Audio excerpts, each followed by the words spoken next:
Reflection में आपका स्वागत है। आज की शाम आइए एक बार फिर परमेश्वर के वचन में हम लोग चलते हैं और प्रभु यीशु मसीह की दृष्टांतों की शिक्षाओं को परमेश्वर की सामर्थ और उसकी आत्मा की समझ के द्वारा हम लोग प्राप्त करेंगे। तो मेरे साथ निकालिए लूका रचित सुसमाचार उसका 13वां अध्याय पहली आयत से हम लोग पढ़ने जा रहे हैं। यहाँ पे लिखा हुआ है, उस समय कुछ लोग आ पहुँचे और उसने उन गलीलियों की चर्चा करने लगे जिनका लहू पिलातुस ने उन्हीं के बलिदान के साथ मिलाया था। यह सुन उसने उनसे उत्तर में ये कहा, क्या तुम समझते हो कि ये गलीली और सब गलीली से पापी थे कि उन पर ऐसी विपत्ति पड़ी?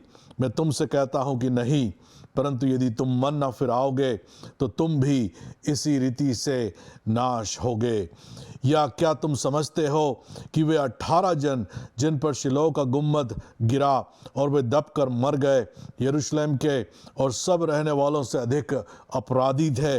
मैं तुमसे कहता हूँ कि नहीं, परंतु यदि तुम मन ना फिराओगे तो तुम भी सब इसी रीति से नाश हो गए। फिर उसने ये दृष्टांत भी कहा कि किसी की अंगूर की बारी में एक अंजीर का पेड़ लगा हुआ था। वह उसमें फल ढूंढने आया परंतु ना पाया। तब उसने बारी के रखवाले से कहा, देख, 3 वर्ष से मैं इस अंजीर के पेड़ में फल ढूंढने आता हूँ परंतु नहीं पाता। इसे काट डाल कि यह भूमि को भी क्यों रोके रहे।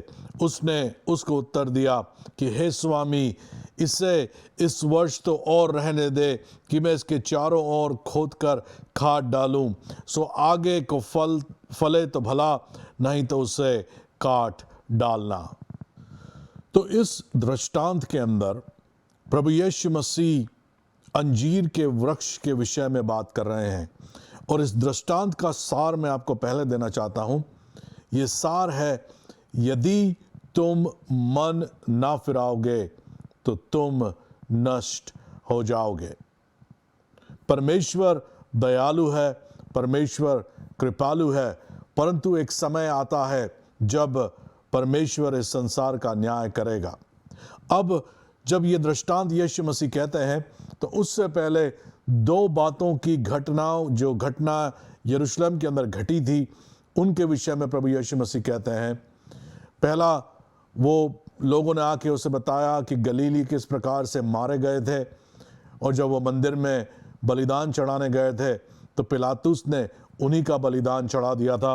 और दूसरा, प्रभु यीशु मसीह बताते हैं उस गुम्मत के विषय में जो यरूशलेम पे गिरा और 18 लोग उसके अंदर मारे गए। तो विपत्तियों के विषय में प्रभु यीशु मसीह कहते हैं, ये लोग जो मारे गए, ये मत सोचो कि ये तुमसे अधिक पापी थे या दूसरे लोग जो उस शहर में रहते थे, गलील के अंदर रहते थे, यरूशलेम में रहते थे, ये उनसे अधिक पापी थे। परंतु परमेश्वर का वचन यीशु मसीह ये कहते हैं कि यदि तुम मन ना फिराओगे तो तुम्हारा अंत भी ऐसा ही हो जाएगा। और जो घटनाएं यरूशलेम के अंदर घट रही है उसको लेकर के प्रभु यीशु मसीह दृष्टांत कहते हैं कि अंगूर की बारी में एक अंजीर का पेड़ लगा हुआ था। अंगूर की बारी क्या है? अंगूर की बारी ये सारा संसार है। और अंजीर का पेड़ क्या है? तो अंजीर का पेड़ इजरायली राष्ट्र है। इजराइल को बाइबल के अंदर अंजीर के पेड़ की तुलना के साथ में तोला गया है, तो उसकी तुलना अंजीर के वृक्ष के साथ में होती है। इस दृष्टांत के अंदर संसार है और उस संसार के अंदर हट करके एक पेड़ जो है वह है अंजीर का पेड़, अर्थात इजराइल। उस समय जब यीशु मसीह संसार में था तो पूरा संसार एक अन्य जाति था और परमेश्वर का चुना हुआ राष्ट्र इजराइल था। और उसी के दृष्टांत के उसी को इस दृष्टांत के अंदर प्रभु यीशु मसीह दर्शाते हैं। और बाइबल में लिखा हुआ है कि उसका जो स्वामी था, इस बारी का स्वामी अर्थात कौन है? इस संसार का स्वामी परमेश्वर, जो इस संसार का रचने वाला है उसके विषय में यहाँ पे स्वामी कह करके तुलना करी गई है। वो स्वामी आता है और उस अंजीर के पेड़ के अंदर वो फल ढूंढना चाहता है, परंतु उसके अंदर कुछ नहीं पाता। और उसने उस रखवाले से कहा, 7वीं आयत में, बारी का रखवाला कौन है? बारी का रखवाला प्रभु यीशु मसीह है। उससे कहा, देख 3 वर्ष से मैं इस अंजीर के पेड़ में फल ढूंढने आता हूं, परंतु नहीं पाता। तो वो 3 साल जिसके अंदर स्वामी उस बारी के अंदर आकर के अंजीर के इस वृक्ष में से फल ढूंढने आता है, इसकी तुलना किससे होती है? 3 साल जो यीशु मसीह ने सेवा इस संसार के अंदर करी, ये वो 3 साल थे जिसमें पिता, स्वर्गीय पिता परमेश्वर, स्वामी, सृष्टि का रचने करने वाला इज़राइल के अंदर आकर के फल को ढूंढ रहा था। परंतु हम जानते हैं 3 साल तक जब यीशु मसीह ने वहाँ पे सेवकाई करी, तो एक राष्ट्र के रूप में इज़राइल ने प्रभु यीशु मसीह का इनकार कर दिया। कई लोग थे जो यीशु मसीह के पीछे चले, परंतु हम देखते हैं कि महायाजक, फरीसी, सदूकी, जो मंदिर के रखवाले थे, उन सब ने यीशु मसीह का इनकार किया और यीशु मसीह को पकड़वा भी दिया, और यीशु मसीह की क्रूस की मृत्यु के अंदर वो सब सहभागी हुए ताकि प्रभु यीशु मसीह को क्रूस की मृत्यु दे दी जाए। तो वो 3 साल प्रभु यीशु मसीह के सेवकाई को दर्शाते हैं और इज़राइल के फल न देने के विषय को दर्शाते हैं। प्रभु यीशु मसीह इस दृष्टांत के अंदर कहते हैं 8वीं आयत में, उसने उसको उत्तर दिया कि हे स्वामी, इस वर्ष तो और रहने दे कि मैं इसके चारों ओर खोद कर खाद डालूं, सो आगे से फले तो भला, नहीं तो उसे काट डालना। तो ये दृष्टांत के द्वारा परमेश्वर यही दिखा रहा है, यीशु मसीह यही दिखा रहा है कि भले ही इज़राइल ने यीशु मसीह का उस समय इनकार किया, उसको रिजेक्ट किया, परंतु परमेश्वर की करुणा बहुत बड़ी है। और जो बारी का रखवाला है यीशु मसीह, वो परमेश्वर से विनती करता है, एक और साल दे दे, एक और साल दे दे। और ऐसे करते करते आज हम लोग इस 2022 के अंदर आ गए हैं, और फिर भी एक भाग इज़राइल का अभी भी कठोर है। परंतु जो 2 घटनाओं की वर्णन प्रभु यीशु मसीह ने वहाँ पर उस दृष्टांत के द्वारा करा था, गुम्मत का गिरना और पिलातुस का गलीलियों के लहू को उन्हीं के बलिदान के साथ मिला दिए जाना, और उसके संदर्भ को प्रभु यीशु मसीह ने निकाल के कहा कि वो अधिक अपराधी नहीं थे, परंतु यदि तुम मन नहीं फिराओगे तो तुम भी नाश हो जाओगे। उसी प्रकार से इस सारे दृष्टांत को प्रभु यीशु मसीह जो लेकर के समझा रहे हैं, वो यही है कि यदि एक दिन तुमने मन नहीं फिराया, तो एक दिन ऐसा आएगा जब इस जो परमेश्वर के अनुग्रह के अंदर समय में तुम रह रहे हो, वो ख़त्म हो जाएगा और न्याय जरूर होगा, काटा जाना होगा, परमेश्वर का दंड जरूर आएगा। और जो लोग जो यीशु मसीह के ऊपर विश्वास नहीं करते हैं, जिनने अपने जीवन के द्वारा जो फल उनको लाने थे, यदि वो लेकर के नहीं आ रहे हैं, तो वह नाश हो जाएंगे। तो यही अंजीर के वृक्ष का दृष्टांत है।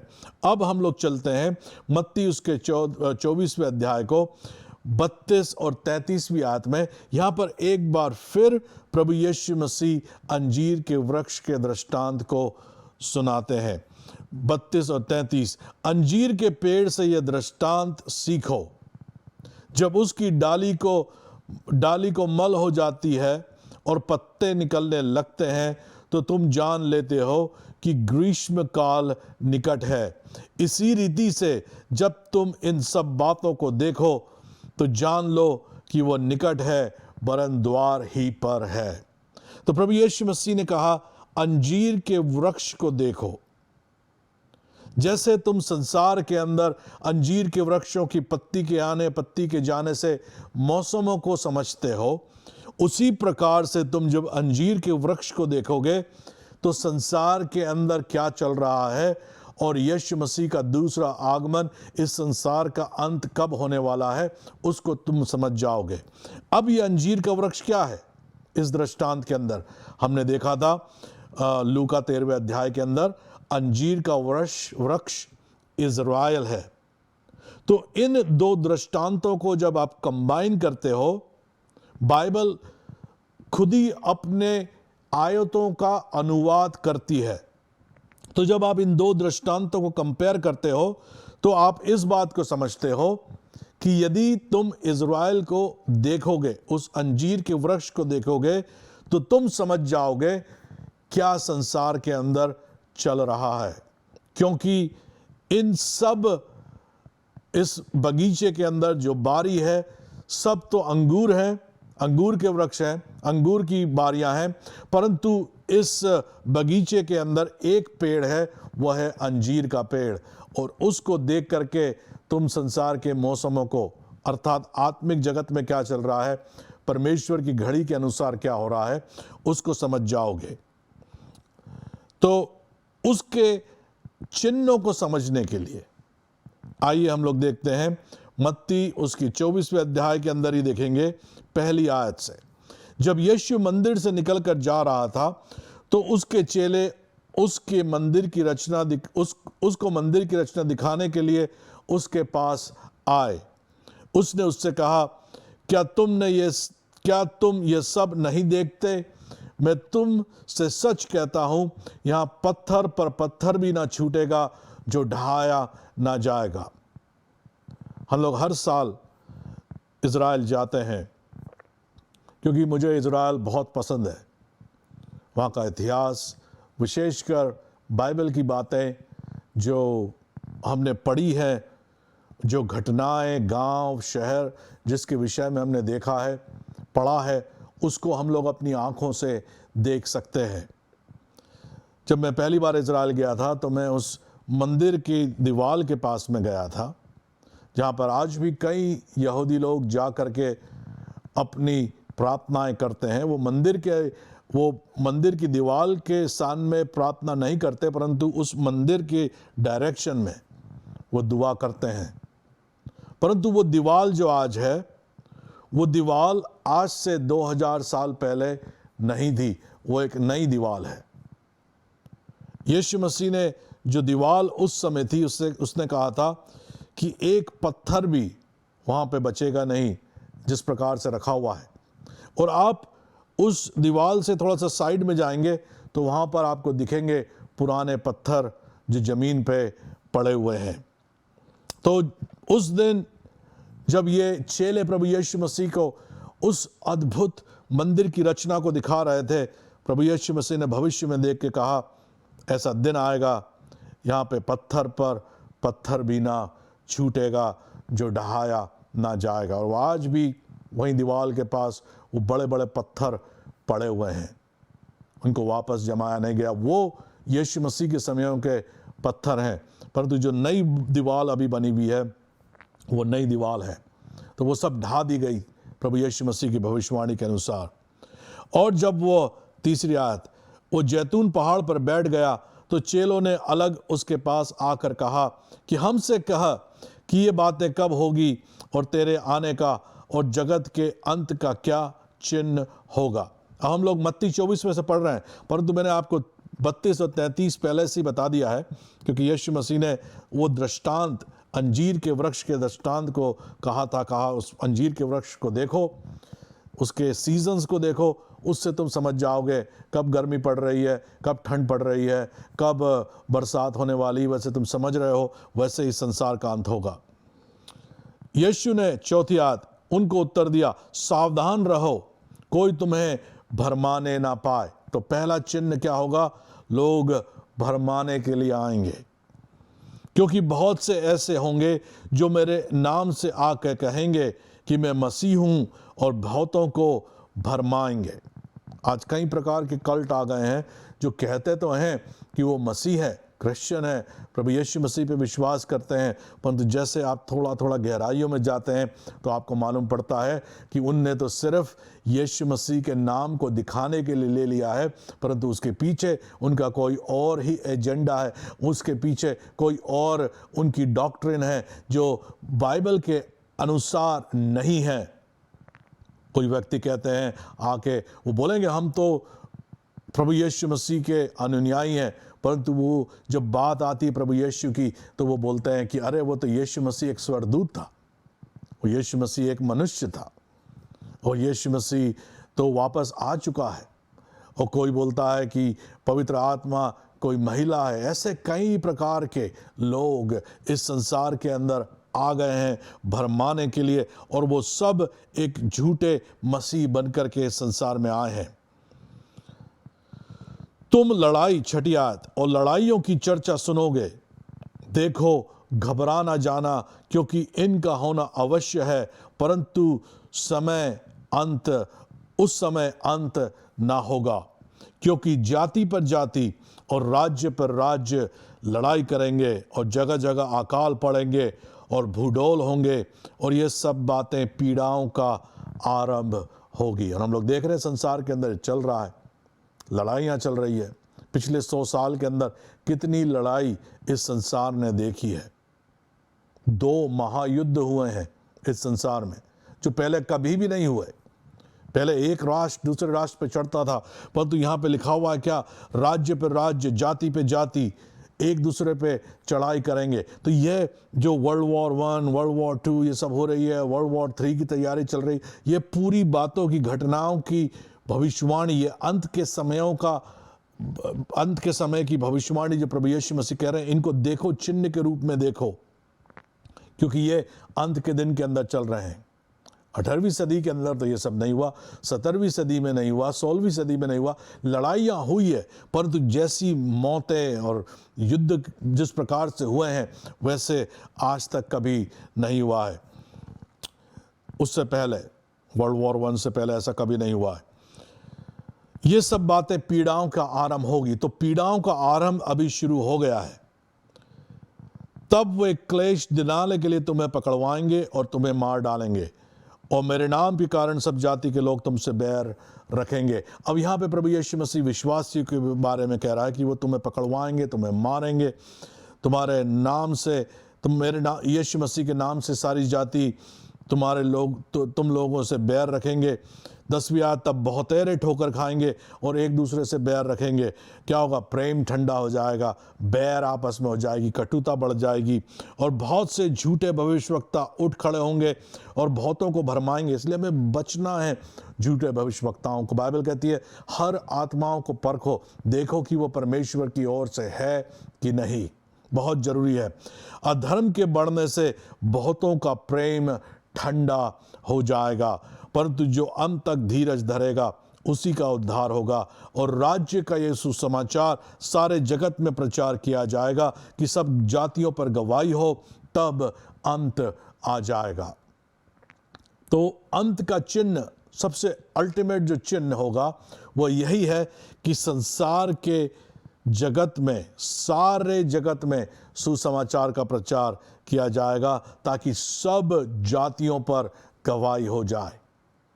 इससे भले ही मतलब है कि नहीं, भले लोग यीशु मसीह ग्रहण करते हैं कि नहीं करते हैं, परंतु बाइबल कहती है सबको एक मौका गवाही के रूप में दिया जाएगा, तब वह अंत हो जाएगा। अब 15वीं आयत से हम लोग आगे पढ़ेंगे, मत्ती 24 में आगे हम लोग पढ़ रहे हैं। सो जब तुम उस उजाड़ने वाली घृणित वस्तु की, जिसकी चर्चा दानियल भविष्यवक्ता के द्वारा हुई थी, पवित्र स्थान में खड़े हुए देखो, जो पढ़े वो समझे। तब जो यहूदा में हो वो पहाड़ों पर भाग जाए, जो कोठे पर हो वो अपने घर में से सामान लेने को ना उतरे, और जो खेत में हो वो अपना कपड़ा लेने को पीछे ना लौटे। उन दिनों में जो गर्भवती और दूध पिलाती होगी उनके लिए हाय हाय, और प्रार्थना किया करो कि तुम्हें जाड़े में या सब्त के दिन भागना ना पड़े। अब इस अंत के समय की घटनाएं जो घट रही है, अब क्या होता है, इस दृष्टांत के अंदर प्रभु यीशु मसीह वापस इज़राइल के ऊपर हमें देखने के लिए कह रहे हैं। अंजीर के वृक्ष के दृष्टांत के द्वारा समझो, यीशु मसीह ने कहा। 15वीं आयत से वो बता रहा है प्रभु यीशु मसीह उस उजाड़ने वाली घृणित वस्तु जिसकी चर्चा दानियल भविष्यवक्ता ने करी है, पवित्र स्थान में खड़े हुए देखो। परमेश्वर के मंदिर के अंदर जब तुम उस घृणित वस्तुओं को देखो, वस्तु को देखो जिसकी चर्चा भविष्यवक्ता दानियल ने करी है, तब वो यहूदियों के विषय में, इजरायलियों के विषय में कह रहा है, तुम पहाड़ों पे भाग जाओ। घर में यदि कोठों पे हो तो घर पे अपने सामान लेने को ना जाओ, खेतों में हो तो कपड़ा लेने के लिए पीछे मत लौटो। प्रभु यीशु मसीह कहता है, हाय उस पर जो गर्भवती हो उस समय या दूध पिलाती हो, प्रार्थना करो कि ये दिन जाड़े के समय नहीं आए। तो बाइबल के जो विद्वान हैं वो ये कहते हैं कि जो घृणित वस्तु की चर्चा दानियल नबी ने करी है वह है ख्रीष्ट विरोधी, कि जब वो ख्रीष्ट विरोधी आएगा और वो एकदम से राज्य पे आएगा, एकदम से प्रकट होगा, और उसी समय वो प्रकट होगा इज़राइल के अंदर, और क्लेश, तकलीफ एकदम से आएगी। और प्रभु यीशु मसीह कहता है उस समय तुम्हें भागना पड़ेगा। 21वीं आयत में, क्योंकि उस समय ऐसा भारी क्लेश होगा जैसा जगत के आरंभ से अब तक ना हुआ और ना कभी होगा, और यदि वे दिन घटाए ना जाते तो कोई प्राणी ना बचता, परंतु चुने हुओं के कारण वे दिन घटाए जाएंगे। चुने हुए कौन है? ये इज़राइल के लोग जिनको परमेश्वर ने चुना है, उनके विषय में बात कर रहे हैं। ये बाइबल अभी इज़राइल की ओर वापस फोकस हो गई है। दृष्टांत हम लोग इज़राइल के द्वारा समझ रहे हैं। उस दिन यदि कोई तुमसे कहे कि देखो मसीह यहाँ है या वहाँ है, तो प्रतीति ना करना, क्योंकि ऐसा दिन आएगा जब लोग कहेंगे अरे मसीह आ गया है। इज़राइल के लोग अभी भी मसीह का इंतज़ार कर रहे हैं, क्योंकि उन्होंने यीशु मसीह का इनकार कर दिया। वो अभी भी उद्धारकर्ता का इंतज़ार कर रहे हैं, क्योंकि झूठे मसीह और झूठे भविष्यवक्ता उठ खड़े होंगे और बड़े चिन्ह और अद्भुत काम दिखाएंगे कि हो सके तो चुने हुए को भी भरमा दे। ये कलीसिया के विषय में बात नहीं कर रही है चुने हुए को भरमाने के लिए, परंतु वो चुने हुए लोग जो इज़राइल के अंदर है, यहूदी हैं, जिनको परमेश्वर ने चुना है अंत के समयों के लिए, उनको भरमाने के विषय में बाइबल बात कर रही है। देखो मैंने पहले से ही तुमसे ये सब कुछ कह दिया है, इसलिए यदि वे तुमसे कहें कि वो जंगल में है तो बाहर ना निकल जाना, देखो वो तो ठिरियों में है तो प्रतीति ना करना, क्योंकि जैसे बिजली पूर्व से निकल के पश्चिम तक चमकती है, वैसे ही मनुष्य का पुत्र का भी आना होगा। जहां लोथ है वहीं गिद्ध इकट्ठे होंगे। उन दिनों में क्लेश के बाद तुरंत सूर्य अंधियारा हो जाएगा और चांद का प्रकाश जाता रहेगा और तारे आकाश से गिर पड़ेंगे और आकाश की शक्तियां हिलाई जाएंगी। तब मनुष्य के पुत्र का चिन्ह आकाश में दिखाई देगा और तब पृथ्वी के सब कुलों के लोग छाती पीटेंगे और मनुष्य के पुत्र को बड़ी सामर्थ और ऐश्वर्य के साथ बादलों पर आते देखेंगे, और वह तुराई के बड़े शब्द के साथ अपने दूतों को भेजेगा और आकाश से उस छोर से इस छोर तक तारे चारों दिशा से उसके चुने हुए को इकट्ठा करेंगे। अब यह जो दृष्टांत है और ये जो भविष्यवाणी का हिस्सा हम पढ़ रहे हैं, ये पढ़ रहे हैं प्रभु यीशु मसीह के दूसरे आगमन का, जब वो इस संसार में अपने राज्य को स्थापित करने के लिए आ रहा है। इससे पहले कलीसिया उठा ली जाएगी। उसका भाग इस दृष्टांत के अंदर नहीं है, क्योंकि अभी हम लोग कहां पे ध्यान केंद्रित कर रहे हैं? इज़राइल के ऊपर। उसको देख करके हमें अपनी घड़ी समझ में आ रही है, और उस इज़राइल के राष्ट्र को देख करके प्रभु यीशु मसीह बोल रहा है, जब वो ख्रीष्ट विरोधी आएगा, और बाइबल के अनुसार वो ख्रीष्ट विरोधी अमेरिका से नहीं आएगा, वो ख्रीष्ट विरोधी इंग्लैंड से नहीं आएगा, वो फ्रांस से नहीं आएगा, वो ख्रीष्ट विरोधी का आना इज़राइल से ही है। क्योंकि यदि वो इज़राइल से नहीं निकलेगा तो वो चुनावों को भरमा नहीं सकता। उसके कहीं ना कहीं उसकी एक जड़ इज़राइल से निकल करके आएगी और लोग उसको पहले मसीहा समझ लेंगे, परंतु जब उनकी आंख खुलेगी इस दृष्टांत के अनुसार और इस भविष्यवाणी के अनुसार, कईयों की आंख खुलेगी और वो ढूंढने जाएंगे मसीहा को। उनको मालूम पड़ेगा कि ये तो सच्चा मसीहा नहीं है, ये तो झूठा है, ये तो झूठा भविष्यवक्ता है, वो चिन्ह और चमत्कार दिखा रहा है परंतु ये परमेश्वर की ओर से नहीं है, ये तो शैतान है। तो उस समय कई प्रकार के झूठे लोग भी खड़े होंगे, कहेंगे अरे मसीह वहाँ है, बचाने वाला वहाँ है, और प्रभु यीशु मसीह बोल रहा है नहीं, ऐसा कुछ भी नहीं होगा, क्योंकि मैं तो आसमान से उस समय आऊँगा। और उस समय कई लोग इज़राइल के बचेंगे जो इस क्लेश से निकलेंगे। और बाइबल कहती है ऐसी पीड़ा संसार के अंदर होगी जो आज तक नहीं हुई है। यदि परमेश्वर अपने सामर्थ के द्वारा उन पीड़ाओं को घटाता नहीं तो संसार का कोई भी प्राणी जीवित नहीं बचता। तो यदि आप परमेश्वर के टाइम टेबल को देखना चाहते हैं तो अंजीर के वृक्ष की ओर देखो, इज़राइल को देखो, और इज़राइल के अंदर क्या चल रहा है, इज़राइल किस स्थान पे खड़ा हुआ है, उसको देख करके आप समझ जाएंगे इस संसार में क्या घटनाएं घट रही है। आज से कई साल पहले लोग बाइबल का ठट्टा उड़ा के कहते थे अरे यीशु मसीह कैसे आएगा, अंजीर का वृक्ष तो बारी के अंदर है ही नहीं, इज़राइल राष्ट्र इस संसार में है ही नहीं। परंतु कुछ सालों पहले परमेश्वर की सामर्थ के द्वारा, जैसे परमेश्वर ने भविष्यवाणी के द्वारा अपने भविष्यवक्ता को बताया था, संसार के चारों छोर से यहूदियों को बुलाया और आज इज़राइल एक राष्ट्र के रूप में इस संसार के अंदर खड़ा हुआ है और एक सामर्थी राष्ट्र के रूप में वो खड़ा हुआ है। यदि 1945 में आप जाते तो इज़राइल आपको नहीं दिखता, 1930 में जाते तो इज़राइल का कोई नाम और निशान नहीं था, परंतु आज 2022 में इज़राइल है। क्यों? क्योंकि यीशु मसीह ने कहा अंजीर के वृक्ष को देखो, वो इज़राइल परमेश्वर की भविष्यवाणी के अनुसार हुआ है और वो हमें एक घड़ी दी गई है। हम अंत समय के अंदर जी रहे हैं और इसके लिए हमको मन फिराना है, परमेश्वर के राज्य पर विश्वास करना है, यीशु मसीह को अपना उद्धारकर्ता स्वीकार करना है। यदि यीशु मसीह आपका उद्धारकर्ता नहीं है, आज की शाम मेरे पीछे ये प्रार्थना करें, हे प्रभु यीशु, मैं तुझे अपना उद्धारकर्ता स्वीकार करता हूँ। मैं विश्वास करता हूँ कि तूने क्रूस पर अपनी जान दी और तीसरे दिन मुर्दों में से जी उठा। धन्यवाद हो प्रभु, मुझे बचाने के लिए तू मेरा प्रभु है, ये मेरा अंगीकार है, मुझे अपनी आत्मा से भर। यदि आपने प्रार्थना विश्वास से करी है, यीशु मसीह आपका प्रभु है, हमारे साथ जुड़े रहें। प्रभु आपका बहुत आज से आशीष दे। अगले हफ्ते इसी समय आपसे फिर मुलाकात होगी, यीशु मसीह के नाम से।